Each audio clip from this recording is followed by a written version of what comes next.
Believe it or not, this restaurant is ours and it's meant for my oldest son and his wife. If you don't like it, then get a divorce," yelled my husband in a fit of rage. Following him, my husband's brother, now called Mike, made his arrogant claim. "I'm part of this family too, you know. Surely I deserve some part in the restaurant." Not to be left out, Mike's wife Karen also berated me. "You don't deserve to run such a fine establishment. Get out already."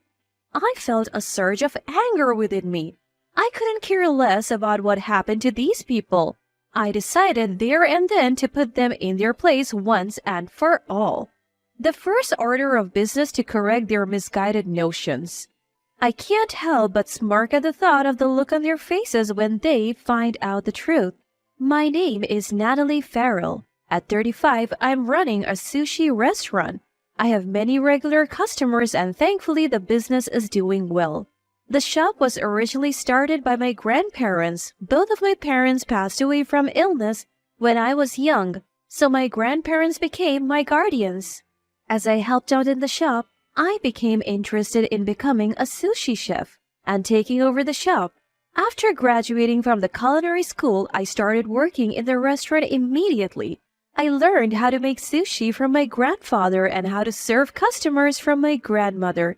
Thanks to their guidance, I became a competent chef and developed proper etiquette. For a while, the three of us ran the shop. But when I turned 23, a man named Steve Farrell came to our shop. He was 5 years older than me.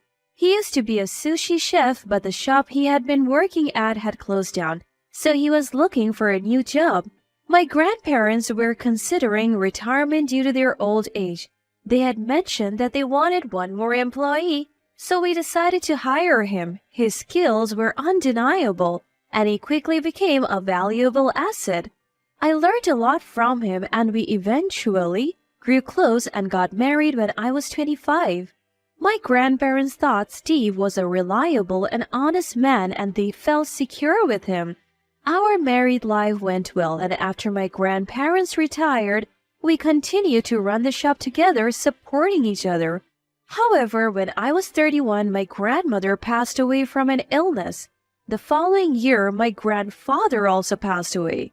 Since then, my husband's attitude started to change gradually. When I was in the kitchen, he would become grumpy and started saying things like, You should focus on serving the customers. I want to hone my sushi making skills, so I want to be in the kitchen as much as possible." Since he was so passionate about sushi, I understood and began to take over more of the serving duties. However, the real reason behind my husband's change of attitude was something different. About half a year later, I overheard him saying something on the phone.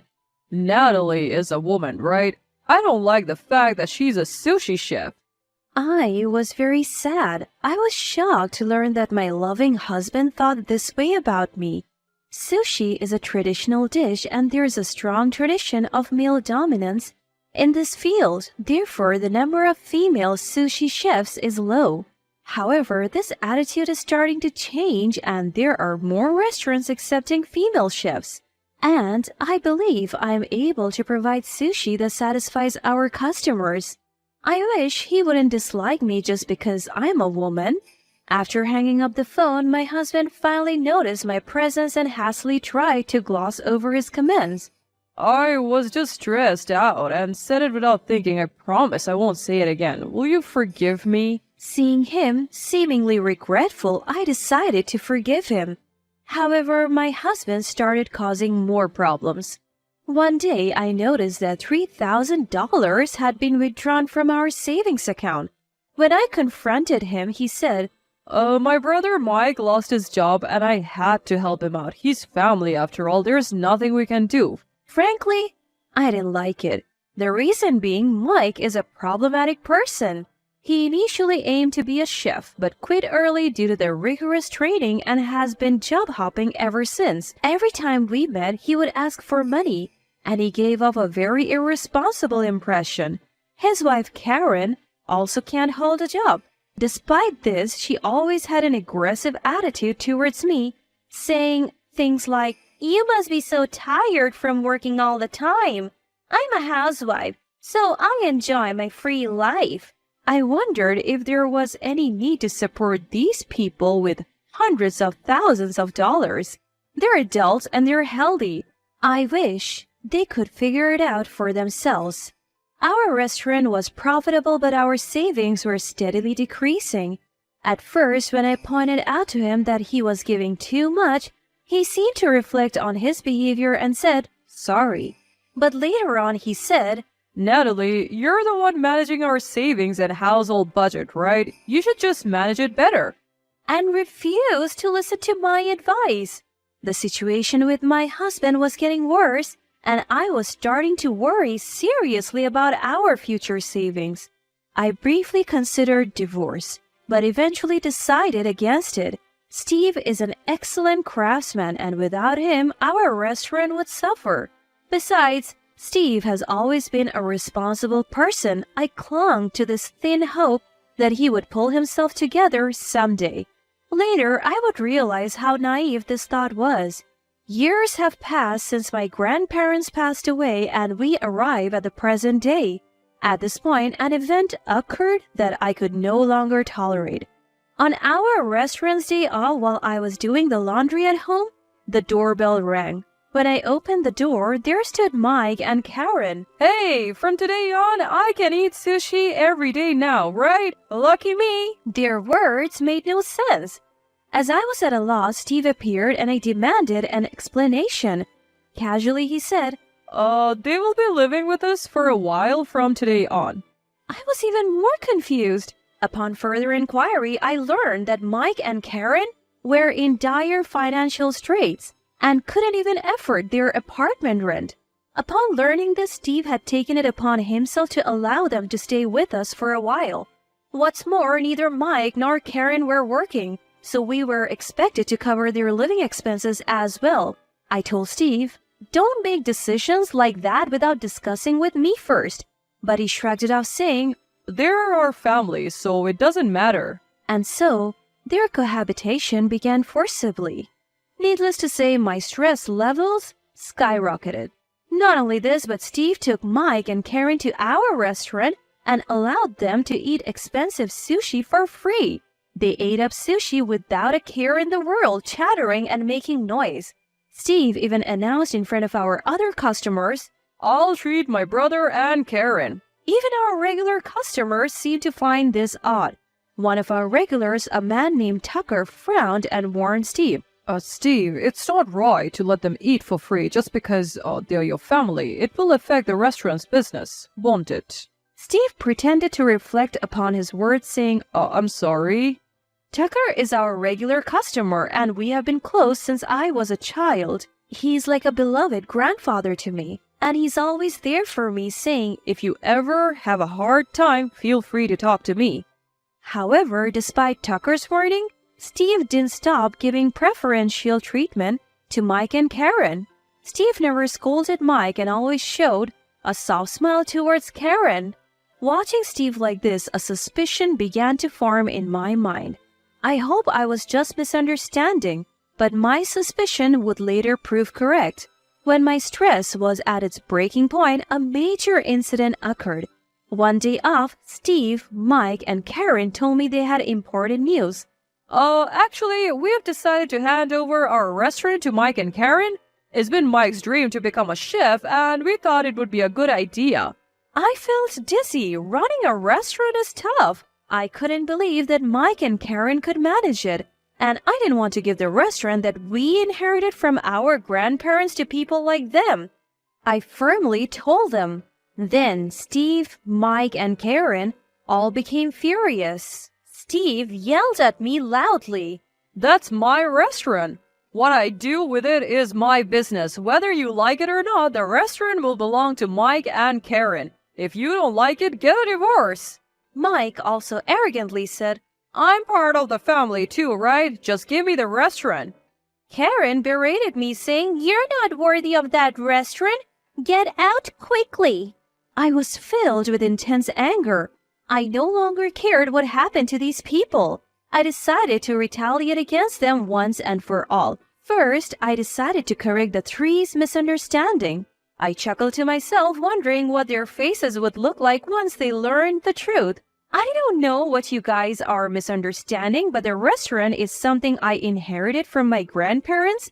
It's in my name, so I can't transfer it to Steve, Mike, or Karen. As I explained this, my husband looked surprised. But I'm your husband. I should have the right to do as I please with the restaurant. Inheritances go to blood relatives. Since we don't have children, my inheritance is mine alone. Steve finally seemed to understand the mechanics of inheritance and was stunned. I was almost dumbfounded by his lack of common sense because Steve was so dedicated to sushi he lacked some common knowledge. I have often felt this way in our married life. Then, Mike started to make a fuss. Hey, you should have explained this beforehand. I finally raised my voice in anger. What? You guys were the ones who proceeded with the conversation based on your misunderstandings. You didn't even give me the time to explain. What are you saying? Annoyingly, Mike tried to counter further.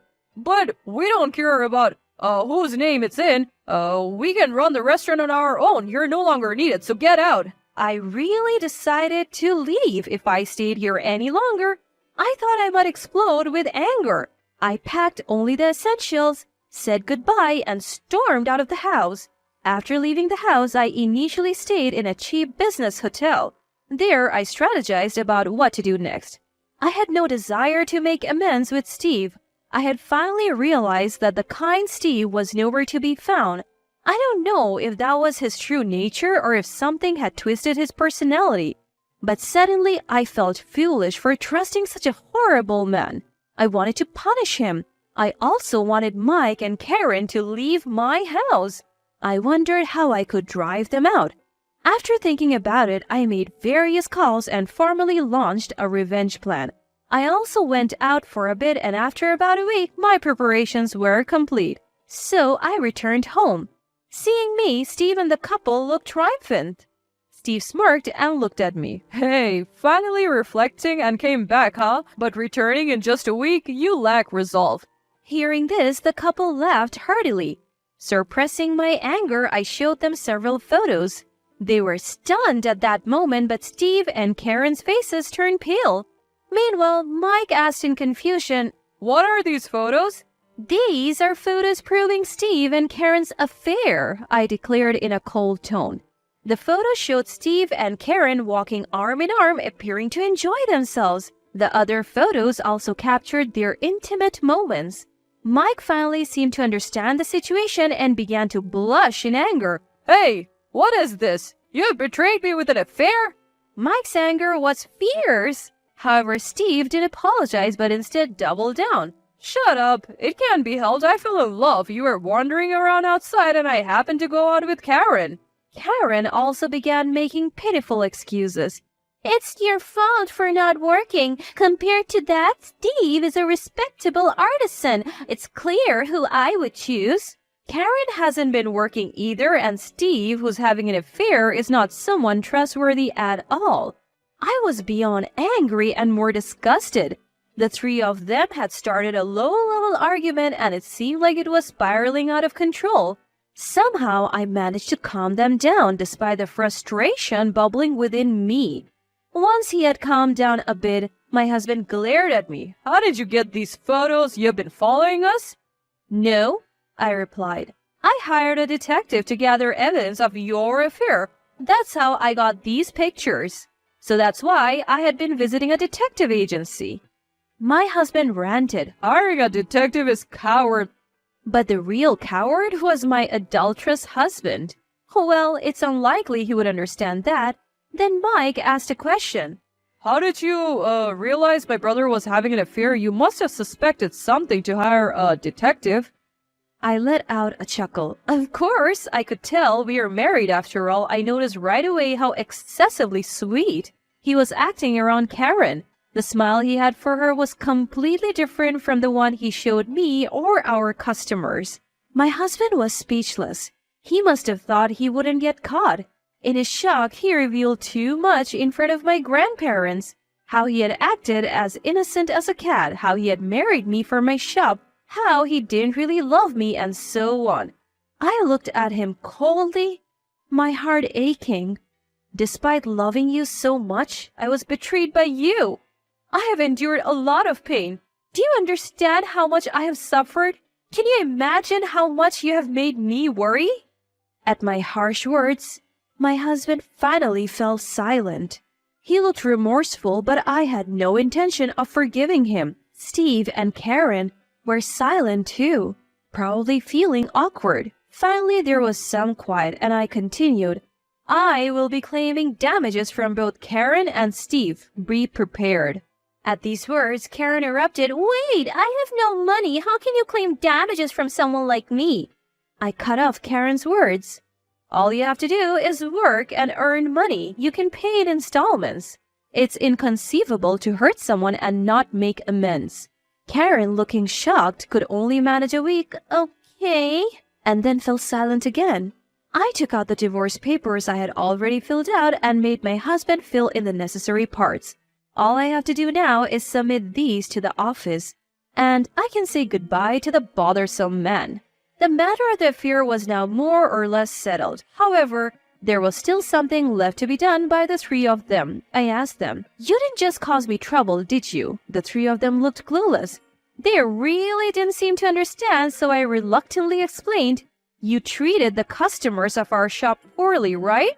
I have been in regular contact with our regulars over the past week, and they all voiced their complaints. The main complaints were that despite the many mistakes, they never apologized, and they loudly insulted customers in the staff-only area. There was even a claim that Mike tried to steal change. When I told them about these complaints, their faces turned pale. Since you have caused so much trouble for our valued customers, I will have you apologize. I'm going to call our regulars now and have you apologize. I pulled out my phone and started making calls. First, I briefly explained the situation, and then my husband, Mike, and Karen apologized in that order. We repeated this process several times. All of our regulars were understandably angry at the three, so the apology took much longer than expected. I knew Tucker's address, so I had them go and apologize to him directly. When Tucker saw the three, he raised his voice. You were absolutely terrible. How dare you face people with that attitude? No matter how delicious your sushis are, I will never have them again. Then he looked at me and smiled kindly. Natalie, you should cut ties with these people. Even if Steve leaves, a more skilled artisan will come to your place. Yes, I am divorcing my husband too. Thank you for all your help. I'm truly grateful.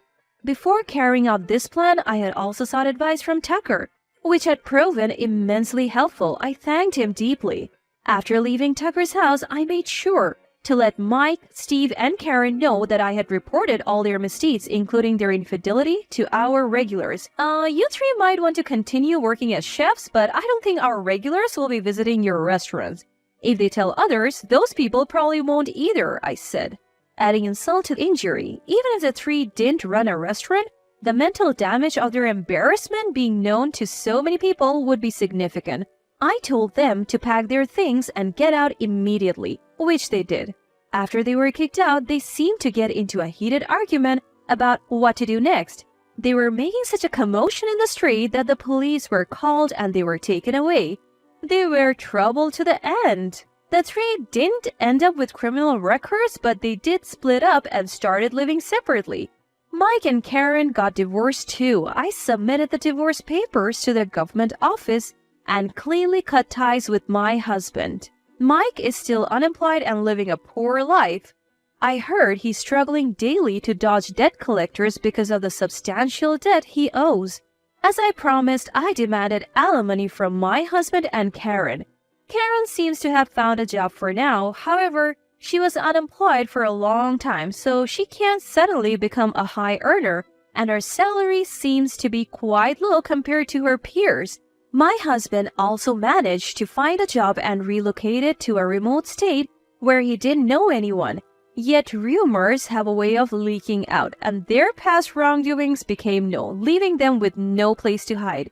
In particular, my husband and Karen have to keep working to pay their debts. I imagine their days are tougher than they expected. I hope they suffer. Even after my husband left, the restaurant is doing well. My regulars who learned about the incident started coming to the restaurant more frequently to support me. I had fewer chances to be in the kitchen due to my husband, but I have been practicing in secret so my skills haven't deteriorated. The enjoyable days have returned and I'm living a fulfilling life. We have also gained a new employee. She's a girl who just graduated from vocational school. She's still an apprentice and has a lot to learn, but I sense a flair in her. Her attitude towards the customers is excellent, so she's well regarded among the regulars. Since we're both women, we found it easier to connect with each other, and she sometimes confides in me about her worries. I think we're building a good relationship. I even consider having her inherit the restaurant in the future. But I intend to keep doing my best as an active chef for now. While cherishing this restaurant that I inherited from my grandparents, I wanted to keep growing both as a sushi chef and as an individual.